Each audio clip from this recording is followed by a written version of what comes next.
Hello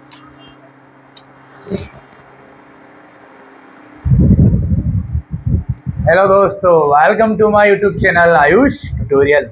कैसे हैं आप लोग सब? उम्मीद करता हूँ अच्छे ही होंगे। और जो बच्चे अच्छे नहीं हैं वो आयुष सर से अगर पढ़ रहे होंगे तो 100% अच्छे हो जाएंगे। आप लोग अपनी मंजिल तक पहुँच जाओगे और अपने क्लास 10 में अच्छे मार्क्स भी आपको मिल जाएंगे। बदले में बस आपको क्या करना है, मेरे चैनल को सब्सक्राइब करना है और ज़्यादा से ज़्यादा बच्चों को शेयर करना है। और मैं जो पढ़ा रहा हूँ उसको बस एक बार पढ़ना है, दूसरी बार रात को पढ़ना है, तीसरी बार सुबह उठ के पढ़ना है, उसके बाद पढ़ना ही नहीं है। R R R, revision revision revision.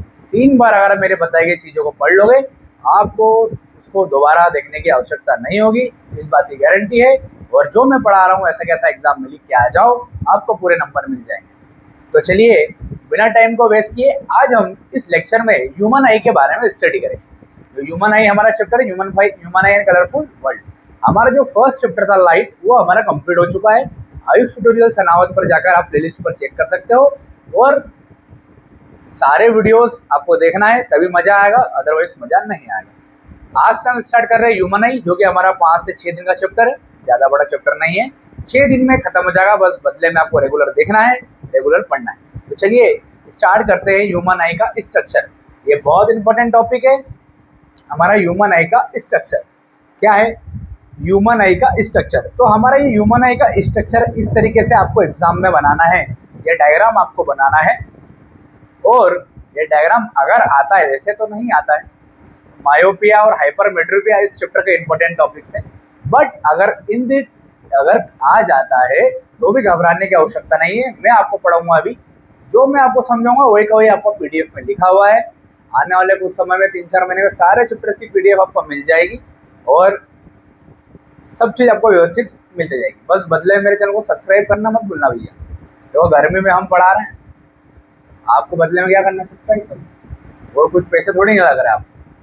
देखो हम भी फेमस होंगे, हमारा फ़ायदा है। और अगर आपको फ़ायदा नहीं होगा फिर आप वीडियो मत देखें, पर फ़ायदा होगा मुझे पता है, क्योंकि मेरे द्वारा कई बच्चों को फ़ायदा हुआ है।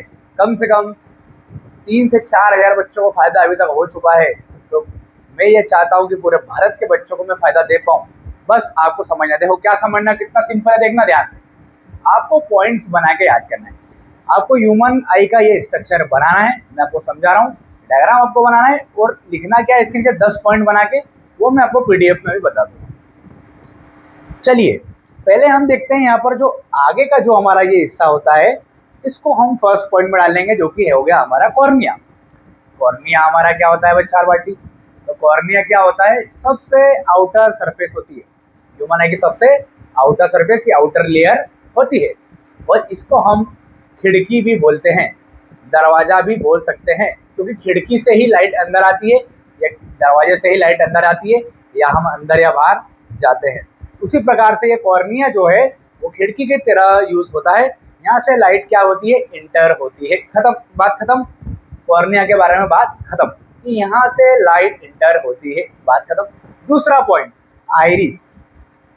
ये जो आइरिस होता है ये क्या होता है, बिहाइंड होता है। किसके बिहाइंड होता है? कॉर्निया के पीछे होता है, बिहाइंड होता है। ये आपको लेयर दिख रही होगी, ये और ये आपका क्या है, आइरिस है।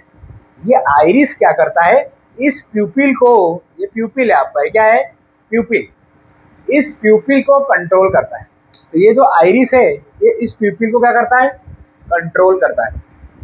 आइरिस के बारे में आपको सेकंड पॉइंट में क्या लिखना, आइरिस के बारे में। आइरिस क्या होता है, आइरिस मतलब जो प्यूपिल को कंट्रोल करे। आगे वो समझ। और ये प्यूपिल क्या होता है, ये प्यूपिल है, ये प्यूपिल क्या होता है, आइए आपको जो लेयर दिख रही है ये प्यूपिल होती है ना, ये प्यूपिल। तीसरा पॉइंट, प्यूपिल।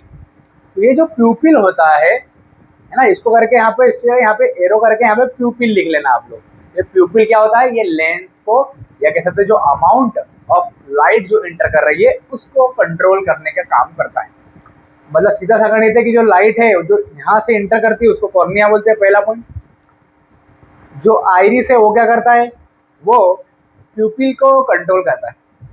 दूसरी बात, दूसरा पॉइंट खत्म। तीसरा पॉइंट में ले लेना है प्यूपिल के बारे में। तो प्यूपिल क्या होता है, प्यूपिल जो होता है वो अमाउंट ऑफ लाइट जितनी इंटर कर रही है उसको कंट्रोल करने के काम में करता है, उसको रेगुलेट करने के काम में भी यूज में आता है। कौन?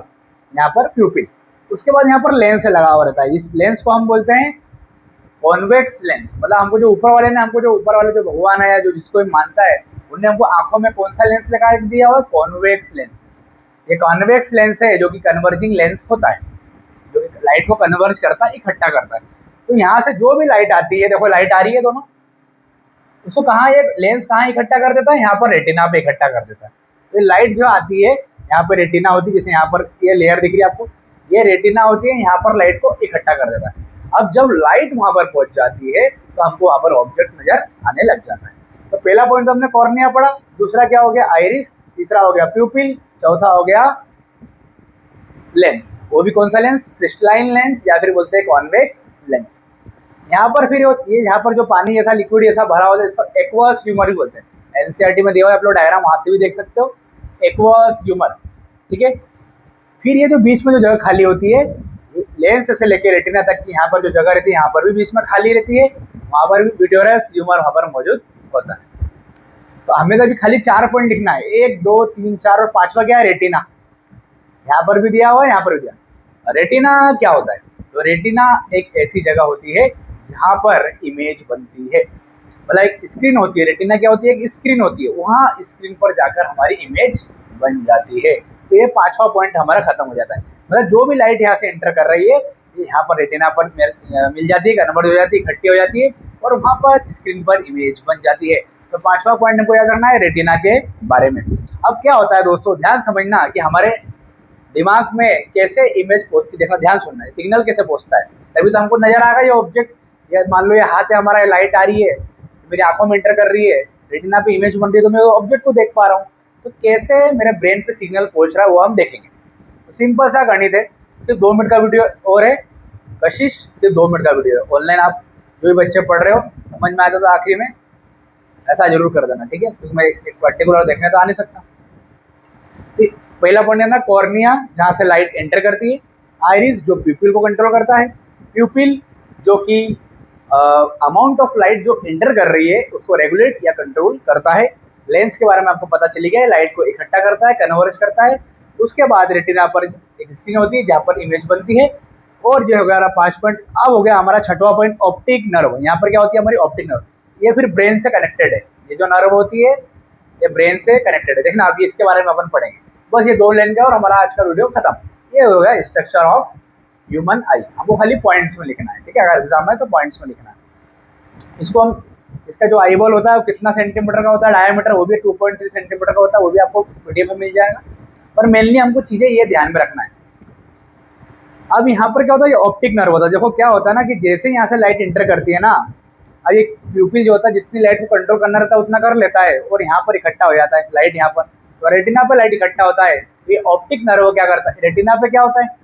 रेटिना पे लाइट सेंसिटिव सेल्स मौजूद होती है। ये लिख लो आप लोग, रेटिना पे लाइट सेंसिटिव सेल्स मौजूद होती है जो एक्टिवेट हो जाती है और इलेक्ट्रिकल सिग्नल जनरेट करती है। वही इलेक्ट्रिकल सिग्नल, ये ऑप्टिक नर्व का काम क्या है? 6वां पॉइंट, ऑप्टिकल नर्व का काम ये है कि वही इलेक्ट्रिक सिग्नल को अपने ब्रेन के थ्रू पहुंचा देती है। मतलब ऑप्टिक नर्व यहाँ पर जो इलेक्ट्रिकल जो लाइट सेंसिटिव से वापस है, यहाँ पर जो लाइट सेंसिटिव सेल्स मौजूद होती है वो इलेक्ट्रिकल सिग्नल जनरेट करती है और वह इलेक्ट्रिकल सिग्नल ऑप्टिक नर्व के थ्रू ब्रेन में हमारे वहाँ पर इमेज पहुँचा देती है। और जो इमेज पहुँचती है वो यहाँ से जो इमेज बनती है वो बनती है रियल एंड इन्वर्टेड। कैसी बनती है? रियल एंड इन्वर्टेड बनती है, उल्टी बनती है। पर वहाँ जब सिग्नल पहुँचता है तो हमको सीधा सीधा दिखाई देना चालू हो जाता है, ठीक है। तो ये याद रखना कि जो लेंस होता है कॉन्वेक्स लेंस, वो रियल एंड इन्वर्टेड इमेज बनाता है, उल्टी इमेज बनाता है, पर रियल बनाता है, पर उल्टी बनाता है। पर हमारी जब ब्रेन के तो ऑप्टिक नर्व के थ्रू जब ब्रेन में सिग्नल पहुंच जाता है ना, तो वहाँ हमको इमेज अच्छी दिखने लग जाती है। तो ऑप्टिक नर्व का खाली काम इतना है कि जितने भी सिग्नल्स होते हैं इलेक्ट्रिकल सिग्नल्स के फॉर्म में होते हैं उनको ब्रेन तक का पहुंचाने का काम कौन करता है? ये ऑप्टिक नर्व करता है। बात खत्म हो गई। मतलब आइरिस हो गया, कॉर्निया हो गया, लेंस हो गया, रेटिना हो गया, नर्व हो गया, ऑप्टिक नर्व हो गया। ये सारी चीजें हमको मतलब 5 से 6 पॉइंट हमको याद रखना है। अब इसमें एडिशनल आपको जो एनसीईआरटी में नहीं दिया हुआ है, एडिशनल भी आपको बता देता हूँ कि यहाँ पर होता है एक ब्लाइंड स्पॉट। यहाँ पर जो होता है इस पॉइंट, यहाँ पर इस एरिया में यहाँ पर होता है ब्लाइंड स्पॉट। अगर लाइट हमारी ब्लाइंड स्पॉट पर जाकर गिर जाती है ना तो हमें कुछ भी दिखाई नहीं देता। वो एक ऐसा स्पॉट होता है जहाँ पर लाइट अगर गिरती है, कन्वर्ज होती है, इकट्ठी होती है, हमें कुछ भी दिखाई नहीं देगा, ब्लाइंड स्पॉट वहाँ पर रहेगा। और जस्ट इसके ऊपर यहाँ पर होता है येलो स्पॉट, मतलब वहाँ पर अगर लाइट अगर गिरती है तो हमें वहाँ पर येलो वहाँ पर नजर आने लग जाता है, जिसे वहाँ पर येलो स्पॉट भी बोलते हैं। अब अगर हम बात करें, ये तो हो गया optic nerve, retina, cornea, iris, ओरेसिस, लेंस, ठीक है। प्यूपिल के बारे में उसका प्यूपिल हो गया। अब ठीक है, हमारे ब्रेन तक सिग्नल भी पहुंच गया, इमेज भी हमारे बन गया, तो ह्यूमन स्ट्रक्चर कैसे काम करता है हमको पता चल गया। एक और होता है इसमें रोड्स एंड कोन्स। यहाँ लाइट सेंसिटिव सेल्स होते हैं ना, यहाँ पर जो रेटिना होते हैं ना, वहाँ पर कौन से सेल्स मौजूद होते हैं? लाइट सेंसिटिव सेल्स मौजूद होते हैं। तो वहाँ पर रोड्स एंड कोन्स नाम के दो शब्द आपको देखने को मिलते हैं, रोड्स एंड कोन्स। तो जो कोन्स होते हैं ना बेटा, वो कलर रिस्पॉन्सिबल होते हैं कि कौन से कलर का ऑब्जेक्ट है, हरा है, काला है, नीला है, पीला है, लाल है। ये कोन्स की जवाबदारी होती है बताने की, जो कि काम जो होता है लाइट सेंसिटिव सेल्स में मौजूद होता है। और जो कोन्स है तो कलर रिस्पॉन्सिबल है, C4C कलर रिस्पॉन्सिबल। और जो रोड्स है वो आपका बताने रिसेप्टर होता है, लाइट को वहाँ पर रिसेप्ट करने का काम में करता है। वहाँ पर लाइट आई या नहीं आई, रिसेप्ट करता है, ये कौन करता है? रिसेप्टर करता है। रोड्स जिसको हम बोलेंगे, रोड्स एक प्रकार का रिसेप्टर होता है, कोन्स एक प्रकार से कलर रिस्पॉन्सिबल होता है। तो क्या क्या सीखा बच्चा पार्टी अपने ने? सिर्फ 6 पॉइंट सीखा। वही आपका PDF में भी दिया हुआ है, आप लोग ध्यान से देख लीजिए। और ये आज का हमारा जो वीडियो है वो हमारा कंप्लीट हो जाता है, ठीक है। एक दो पॉइंट जो ऊपर नीचे अपन लिख सकते हैं, और जो भी क्वेरी हो कमेंट बॉक्स में पूछ सकते हो। द ह्यूमन आई पहले डायग्राम बनाओगे, फिर उसके बारे में ये पॉइंट्स बना के आपको लिखना है। जैसे यहाँ पर एक पॉइंट बना के लिखना है, जहाँ जहाँ फुल स्टॉप आते जा रहा है वहाँ आपको एक एक पॉइंट बनाना है। 1 पॉइंट, ठीक है, फिर 2 पॉइंट, 3 पॉइंट, ये 4 हो गया, ठीक है, फिर ये 5 हो गया, 6 हो गया, ऐसा करके 7-8 पॉइंट्स आपको बनाना है, ठीक है। 8 से 9 पॉइंट आपको बताना है। पावर ऑफ इन्फॉर्मेशन में अपने को पढ़ना है ना, ठीक है। तो देखो इसको अपन पढ़ लेते हैं, ठीक है। सिर्फ 5 मिनट वीडियो खत्म हो जाएगा, ध्यान देखना, सिर्फ 5 मिनट, ज़्यादा नहीं लूँगा, गिनती के आप दो जोड़ लो भले। देखो human eye is one of the most valuable and sensitive sense organs. It enables, सबको दिख रहा होगा, it enables to see the wonderful world, the colors around us. On the closing the eyes, identify the objects to some extent by the smell, taste, sound and they made of touch. अभी आप लोग पढ़ सकते हो, पूरा पढ़ने नहीं जाऊँगा मैं, समझा देता हूँ आपको। भैया क्या होता है ना कि जितनी भी हम चीज़ें देखते हैं हम आई के कारण ही देख पाते हैं, और जो चीज़ें हम नहीं देख पाते हैं उसे हम स्मेल कर सकते हैं, हम उसको टच करके पहचान सकते हैं, हम उसकी आवाज़ सुन के उस ऑब्जेक्ट को पहचान सकते हैं। अदरवाइज हमारा आई जो है वो रिस्पॉन्सिबल होता है। आगे हम अगर बात करें ये वाला point, the human eye is like a camera, ये कैमरे की तरह होता है, पता सबको। It is a lens form imaging light sensitive skin called the retina. Light इंटर्स the I through the thin membranes called cornea. तो लाइट कहाँ से इंटर करती है? कॉर्निया से इंटर करती है, ठीक है। और इमेज कहाँ बनती है? रेटिना पे बनती है। It form the transparent bulge on the front of surface of the eye ball. जो आगे का जो हिस्सा होता है ना, वहाँ पर एकदम बल्ज जैसा एरिया होता है, वो पूरे स्ट्रक्चर को हम आई बॉल बोलते हैं, ठीक है। मतलब जो आगे का एरिया होता है ना, वहाँ पे उसको डायमीटर देखो कितना दिया हुआ है। Eye ball is approximately spherical in shape with diameter of 2.3 centimetre. मतलब जो आई बॉल आगे बनी हुई है ना, उसका जो डायमीटर होता है कितना होता है? 2.3 सेंटीमीटर होता है। Most of the refraction of light entering the eyes occur at the outer surface of the cornea. The crystalline lens merely provides the final adjustment of the focal length required to find the structure called iris. जो focal length को जो adjust करता है या प्यूपिल को जो adjust करता है वही तो आइरिस होता है। तो बिहाइंड द कॉर्निया होता है iris, a dark muscular diaphragm that controls the size of the pupil. The pupil regulates the control the amount of light entering the eye. तो प्यूपिल क्या करता है? अमाउंट ऑफ लाइट को कंट्रोल करता है। The आई, ये आपको याद ही करना है, पॉइंट बना के 8 पॉइंट, और समझ के याद करना है। The eye lens forms an inverted image. कैसी इमेज बनता है? इन्वर्टेड बता चुका हूँ। The retina is delicate members having enormous number of light sensitive cells. The light sensitive cells activated upon the illumination and generate electrical signal. Electrical generate करते हैं। These signals are sent the brain by optic nerve. ये signal brain तक पहुँच जाते हैं optic nerve के through. The brain interprets these signals and final processes the information so that the perceive objects there. और वहाँ सिग्नल मिल जाते हैं और हमको बदल जाता है कौन सा ऑब्जेक्ट वहाँ पर है। चलिए आखिरी टॉपिक है आज का हमारा, और वो क्या है? Power of accommodation. क्या है पावर ऑफ एकोमोडेशन? तो बहुत सिंपल टॉपिक है। यहाँ पर डेफिनेशन लिखी हुई है, देखो एकोमोडेशन की डेफिनेशन है, और यहाँ पर नीचे आपको इसको लिख लेना, आप लोग स्क्रीनशॉट ले लो। ये एकोमोडेशन क्या होता है? एकोमोडेशन क्या होता है ना बेटा, जो लेंस होता है ना उसको एडजस्ट करने के लिए, उसकी फोकल लेंथ को एडजस्ट करने के लिए वहाँ पर जो कह सकते हैं मैक्सिमम वेरिएशंस अगर हमको वहाँ देखने को मिलता है, उसी को हम बोलेंगे पावर ऑफ एकोमोडेशन। मतलब अगर आप लेंस को कम ज़्यादा करते हो ना, एडजस्ट करते हो ना, कभी अंधेरे में जाते हो तो आप लोगों ने देखा होगा आपको आंखें एकदम बड़ी बड़ी करना पड़ती है, या आप लोग आप देखा होगा उजाले में जाते हो तो आपको आंखें बंद करनी पड़ती है। मतलब आप लेंस को ऑटोमेटिक एडजस्ट करते हो, फोकल लेंथ ऑटोमेटिक एडजस्ट होते हैं, उसी को हम एकोमोडेशन बोलते हैं। The ability of eye lens adjust the focal length is called accommodation. Focal length को एडजस्ट करना, लेंस की जो कॉन्वेक्स लेंस लगा हुआ है ना, क्रिस्टलाइन लेंस, उसकी फोकल लेंथ को अगर हम एडजस्ट करेंगे उसे बोलेंगे हम एकोमोडेशन। बट मैक्सिमम वेरिएशंस देखने को मिल जाएगा, मैक्सिमम चेंज देखने को मिल जाएगा, मैक्सिमम फोकल लेंथ में चेंज देखने को मिल जाएगा, उसी को हम बोलेंगे power of accommodation. The focal length of the eye lens can not be decrease below a certain minimum limit. फिर the crystalline lens of the people at the old age becomes milky and cloudy. This मतलब बुढ़ापे में क्या होता है ना, जो हमारा लेंस होता है मिल्की और क्लाउडी हो जाता है। जो क्रिस्टलाइन लेंस होता है वो क्या हो जाता है, milky and cloudy. This condition is called cataract. This causes partial or complete loss of vision. This is possible restore vision through a cataract surgery. तो वहाँ पर एक समस्या क्रिएट हो जाती है और उस समस्या की सर्जरी भी हो जाती है, तो वहाँ पर कोई भी समस्या लोड लेने वाली बात नहीं है।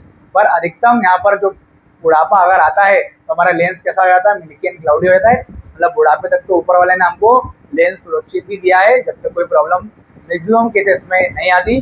पर बुढ़ापे में यहाँ पर आपको समस्या का हल भी हो जाता है कैटरेक्ट सर्जरी के द्वारा। ठीक है, तो यह जो हमारा आज का वीडियो खत्म हो जाता है। पावर ऑफ एकोमोडेशन की डेफिनेशन यहाँ पर लिख लेना, maximum variations of focal length. Maximum variations किस में होना, फोकल लेंथ में। फोकल लेंथ कैसे है, देखो कैसे, देखो कैसे, देखो कैसे फोकल लेंथ, ध्यान देखना। ये जो है ना लेंस, अब ये जो आइरिस है ना, ये इसको कभी कॉन्ट्रैक्ट करती है, कभी इसको फैला देती है, दूल्हे देती है। तो ये एडजस्ट होता है ऑटोमेटिकली कंडीशन के अकॉर्डिंग, ठीक है ना। तो ये एडजस्ट होने को ही हम बोलते हैं पावर ऑफ एकोमोडेशन। और मैक्सिमम वेरिएशंस में एडजस्ट होगा, मतलब मैक्सिमम चेंज होगा फोकल लेंथ में या कम चेंज होगा, उसी को हम बोलेंगे पावर ऑफ एकोमोडेशन। तो आज हमने ह्यूमन स्ट्रक्चर के बारे में पढ़ा है, और भी जितने भी 10th क्लास के बच्चों को ज़्यादा से ज़्यादा शेयर करें। इसी आसान भाषा में आपको कोई भी समझा नहीं सकता। आसान भाषा में कैसे, पहला पॉइंट हमको याद रखना है कि लाइट कॉर्निया से इंटर होती है, उसके बाद वहाँ पर आइरिस लगा हुआ है जो कि प्यूपिल को कंट्रोल करता है, एडजस्ट करता है। प्यूपिल जो होता है वो जो लाइट इंटर हो रही है उसको कंट्रोल करता है, उसको रेगुलेट करता है।